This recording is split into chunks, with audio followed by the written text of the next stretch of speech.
So, back in the workshop. We'll be trying to make some minor improvements to the planar. So this is really like the cross slide of the planar, which travels across on the horizontal crossbeam. And here is like the compound is located on.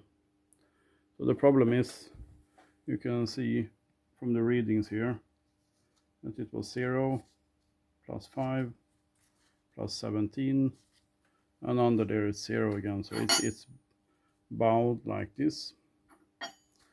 And first I assumed it was from indents in the T-slots underneath that would have bowed the whole cross-slide, but I see no indications of bowing in the main casting on the underneath surface or the flats. So it's my conclusion that this is really just they've been raised and deformed locally up here. So they just need to come down, and it's scrapable, but it's a lot of tedious work. So I'll be trying to mill it down now. I set it up on my Deckel rotary table. So we just try to take off some of the hard work and get it down to a few hundreds maybe. That will save quite a few hours of work. And all these measurements, I can just mention that they were made on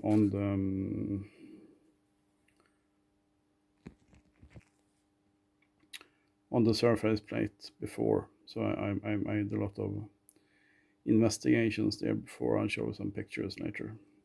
But now let's get to work. I can also mention that I made certain to have witness indicators on these spots where it's not supported. It's seated here on heavy supports underneath. So it's clamped basically almost above the supports underneath. And I had witness indicators to see that this is not being bent down. And we're only going to be skimming up like 1/10 of a millimeter. So it's just to be careful. And then also I made sure to test feed it a couple of times to make sure that these are all free from the cutter.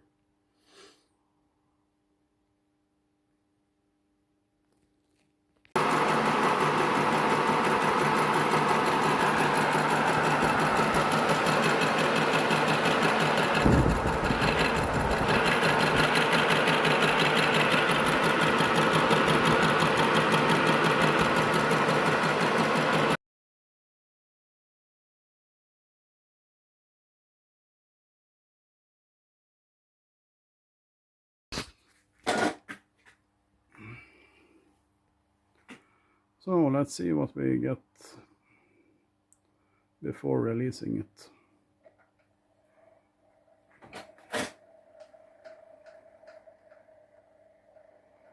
I only took off bare minimum, so it's actually even, you can see in some places, it's the remains of the original surface. Here is a tad low.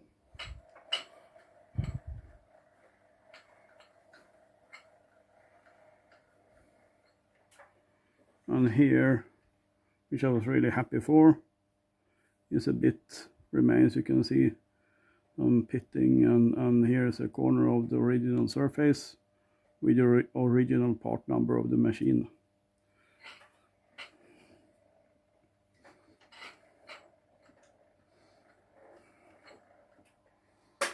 We're still within 1/100th of a millimeter.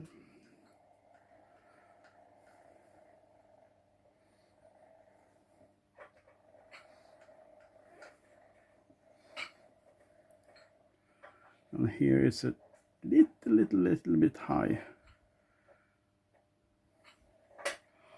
And say up to maximum 1/100th of a millimeter.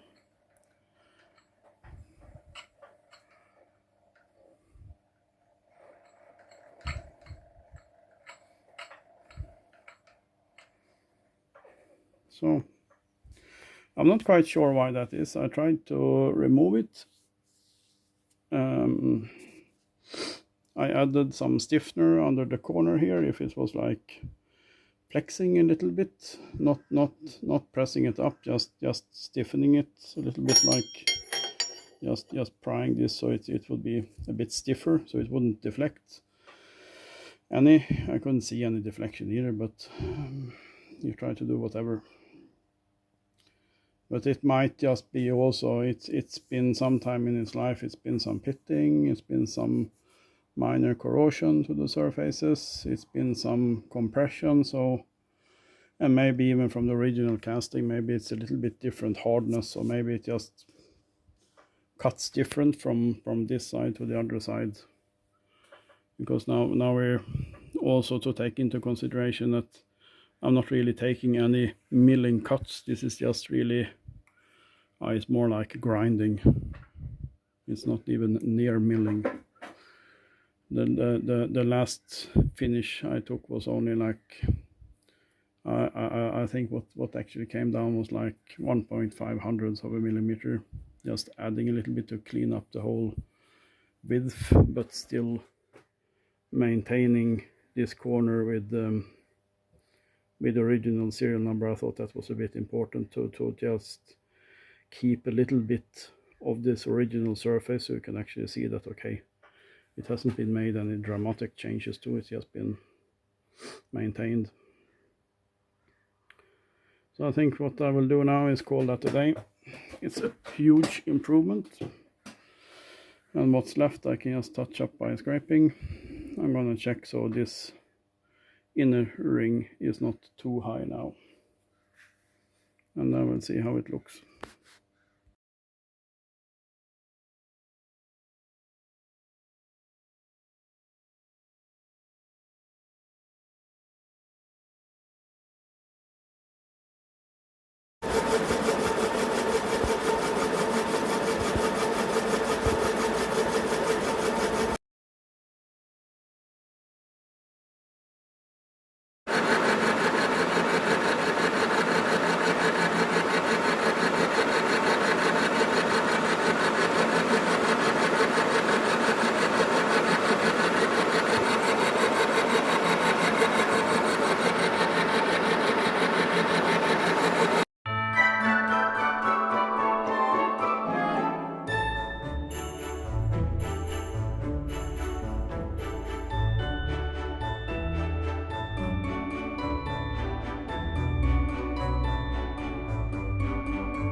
Hey, so I've been working a bit on refreshing the planar a little bit. I reworked the functional surfaces of the cross slide, so all surfaces are basically within 1 or 2 hundredths of a millimeter. It should be much better than before and fully sufficient. I also reworked and touched up the other surfaces of this sliding member, all the surfaces there, and the stationary member of the compound. It was, the geometry was okay, so I just added some cross cuts for oil retention rather than lubrication. It's not really moving much. I touched up all this surface here, so it's touching all over, and the same with this one. Really, can flip it over.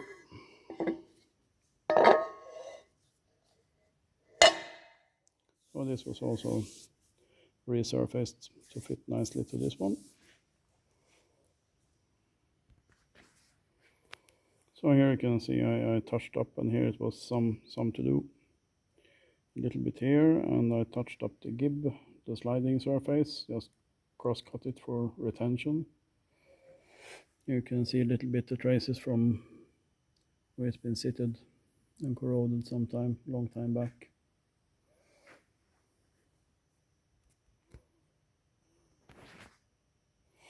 And here you can see this was one of the main culprits. This T-slot was quite it had been, the area here was raised from most likely over tightening over the years. So it was quite a lot. You could put in some spacers here, but of course it will only be like a 3-point contact, so it's not optimal for stability and stiffness. So now it's flat and contacting nicely, and it's going to be nicely when it's tightened together with this one, which is also flattened to fit nicely to this. So I hope it will make for a little bit of improvement.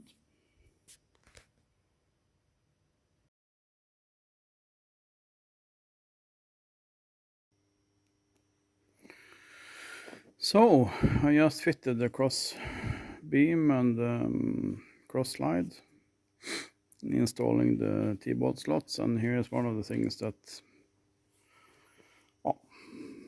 could have been more robust. First, it's only 2 T-bolts for holding the top slide compound, and it would have been nice with 4. And also the contact surface of the bolts are not very big. However, they've been paying attention to detail, so they actually profile the sides here to the same radius as the diameter of the slot, so they fit quite nicely.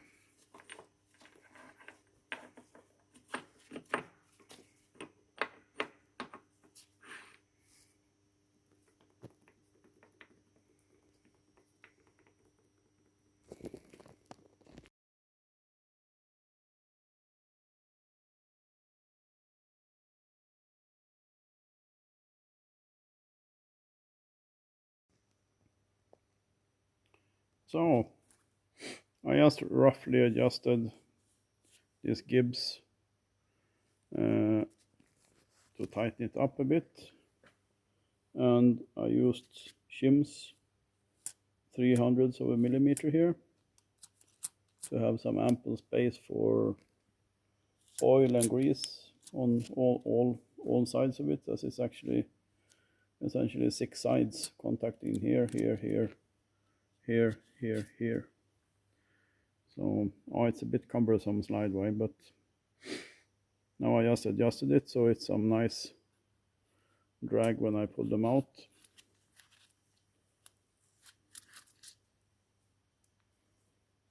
You could say that maybe it's like 3.5 hundredths. And now let's see how it slides. That's nice.